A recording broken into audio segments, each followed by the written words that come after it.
What's good? It's your boy. Why am I saying that? You don't know who I am. I don't know who you are. We're starting from ground zero. And I like that. I like that.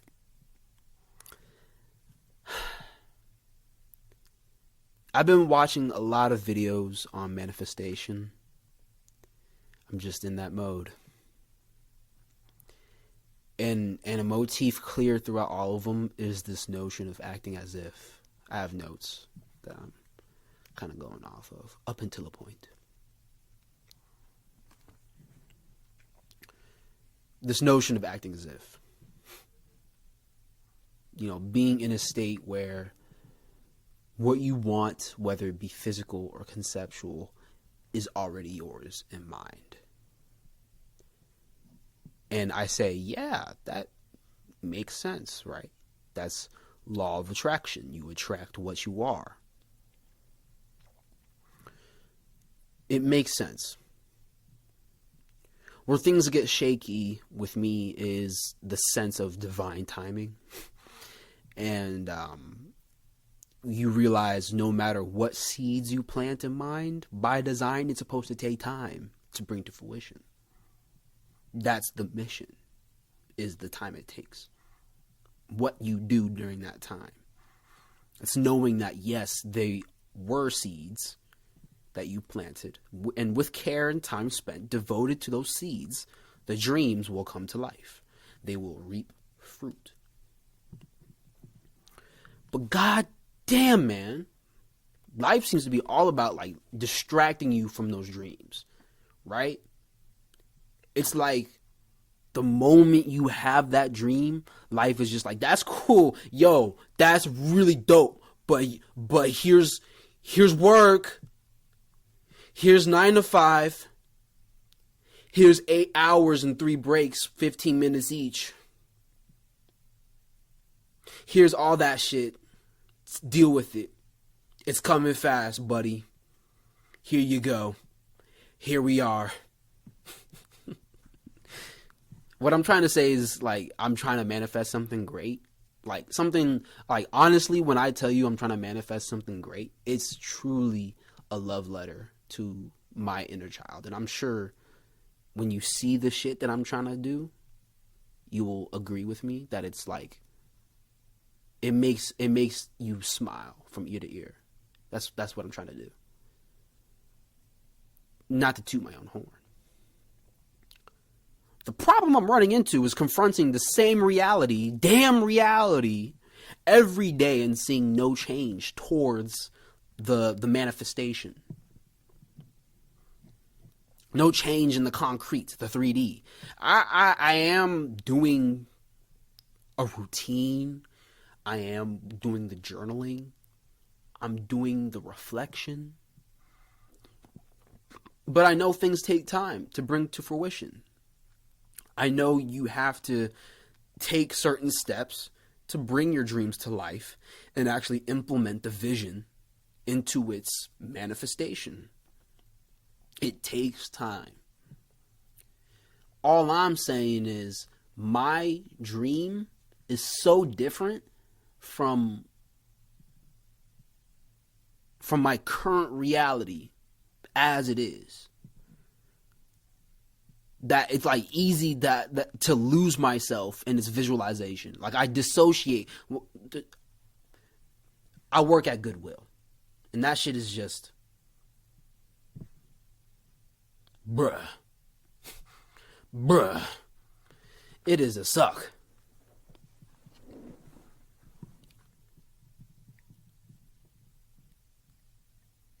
Beyond my frustration, it's a dissociation from the world.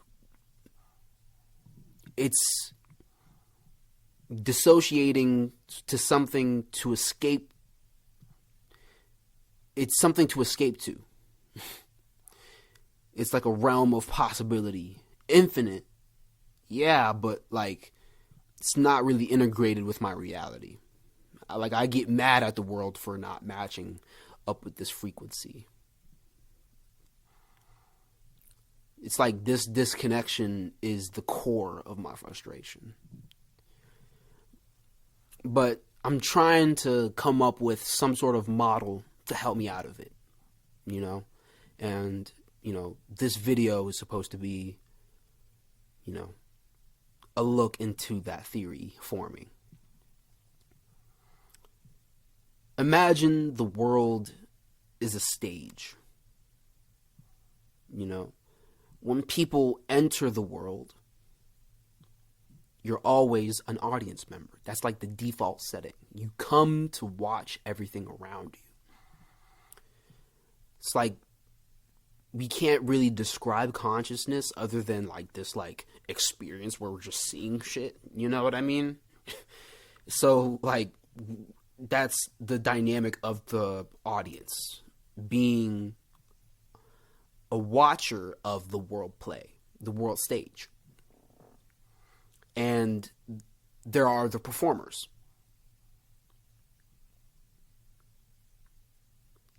You are either one in this dynamic, but you are always born as an audience member. For the pure experience of absorbing the world until the point where you get to live your own life independently. You know what I'm saying? And both are just as important to the experience of the entire thing, both audience member and performer.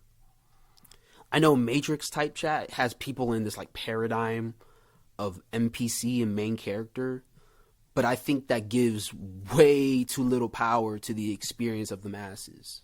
You know, the people we laud as main characters weren't always aware of the shift needed to become that.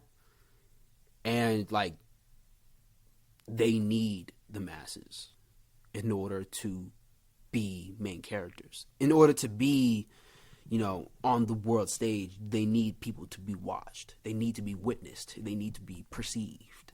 You know, the experience of the masses, which perceives and critiques and reflects the world stage, the performance,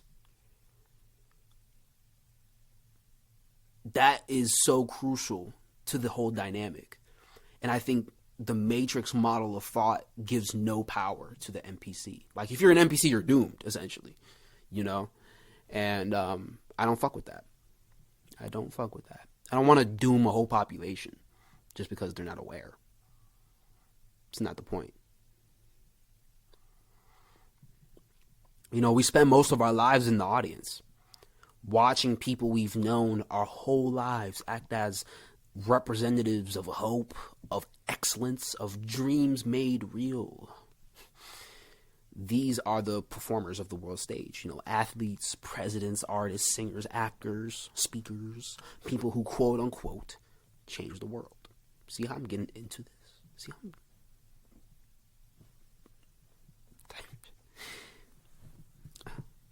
The only difference between, let me get serious.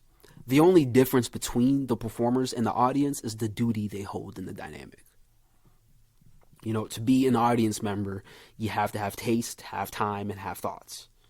In the dynamic, we were all audience members at some point. Watchers of the performance, critiques of the performers. Those that wish to be a part of the performance only have to pay attention to the larger performance. Lost my place. Those that wish to be a part of the performance only have to pay attention to the larger movements of the performance.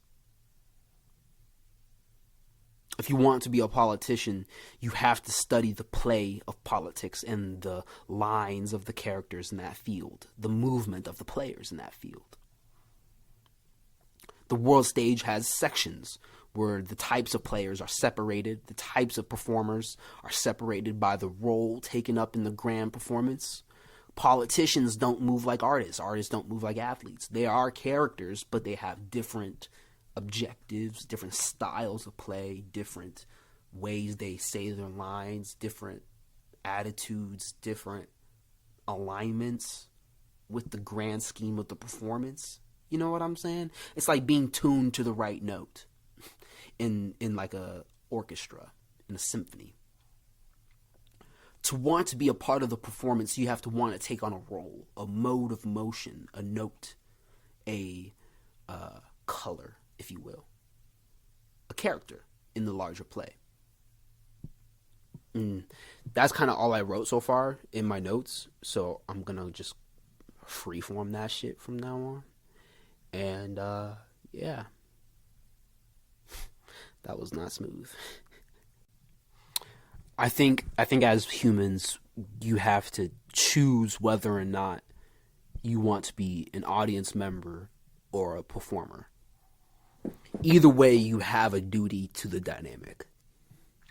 If you're an audience member, you have to critique, you have to watch, you have to learn, and you have to move out in the world and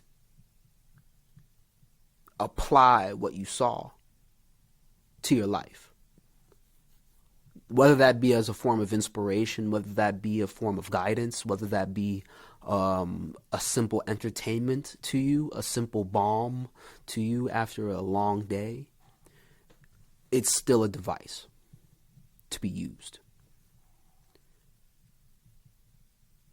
It is the audience's duty to find use in what they witness. It is the performer's duty to provide that enlightenment, to provide that education, that entertainment, that illumination of truth inherent in the expression, that which illuminates something for the audience member, shows them something new, shows them something they haven't seen before, shows them something they know but need a reminder of, shows them something they will never forget. I think that's like the unit of appreciation is the experience of something new, and like the look on their face upon that discovery. You know what I mean? And I think you have to, as someone who wants to become a performer, you have to find that thing. You have to put yourself in the mindset of finding the thing that provides the illumination. And you were an audience member. You were an audience member. So you know the experience of illumination. You know the experience of inspiration. You know what it takes to produce that effect in you. So you start applying it in experiments of character, experiments of expression. But it's experiments of expression, but you have to mold it into a character. Because if we're going along with this model, you have to play on the world stage at some point. And to play on the world stage, you have to have a role. And character is the best way to think about role. You know, I mean, from an artist perspective, from a performance perspective. I think character is inherent in everything that all world players do. All world changers, all innovators talk about is character. And how character shows up in the integrity of work, in the consistency of work, and in the impact of work. Intention is everything, and I think character has everything to do about intention. Character informs intention. So in order to become a performer, you should find that character within yourself. And I don't think it's about making something fake, making something that's not you. I think we all know, like, you have to become you. You have to reveal yourself. You know what I mean? Like, you have to You have to chisel away at the stone until you reveal what was always there in the stone. You just had to find the shape. You had to conform the shape into something that you see in mind, but is a paragon, is in stone, a testament of nature. Your character is something that's already within you, the character that you should be, the character that you should develop to be a world player on the world stage is a product of that revealing. I think writing plays such a big part in that development. You know, I'm doing a lot of journaling about I'm doing a lot of journaling about character and about my character. But I think larger than virtues and vices, I think talking about character from a perspective of like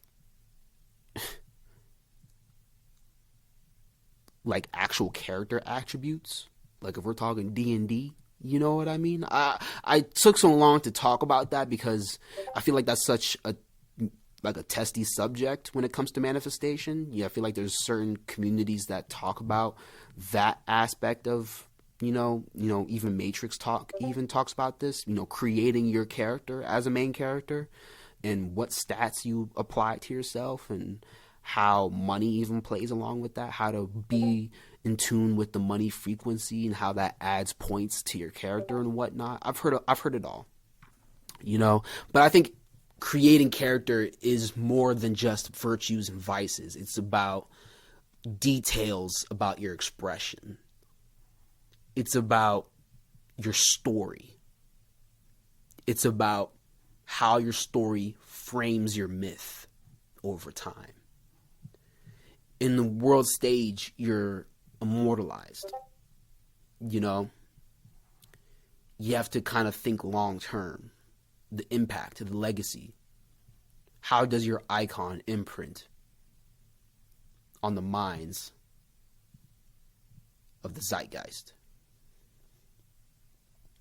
The minds that perceive the zeitgeist, at least.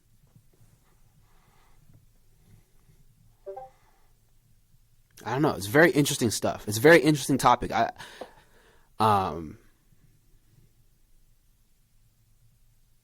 could go on for hours just rambling, but there's time limits to these types of things. And I think I want to keep doing stuff like this. I want to keep talking to y'all. And I want to start discussions with like-minded individuals about creativity, about good and evil, about free will and fate, about becoming who you always were meant to be and what that entails for each of us. We're all on this journey together, and I feel like I hope that my words shine light to something you've been thinking about, to something you believe even. And I hope you can resonate with who I am and what I stand for. And I stand for evolution. I stand for trying to solve mysteries in this life. And I stand for the search. And I hope I can attract people who also stand for the search. The search for knowledge, the search for self, the revealing.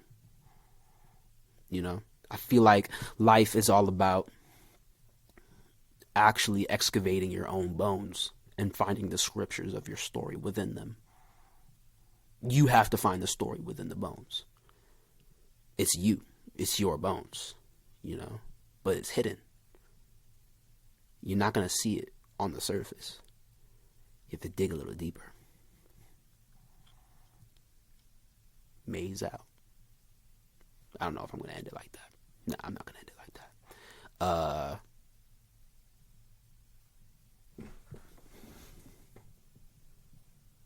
Maze out. Bye.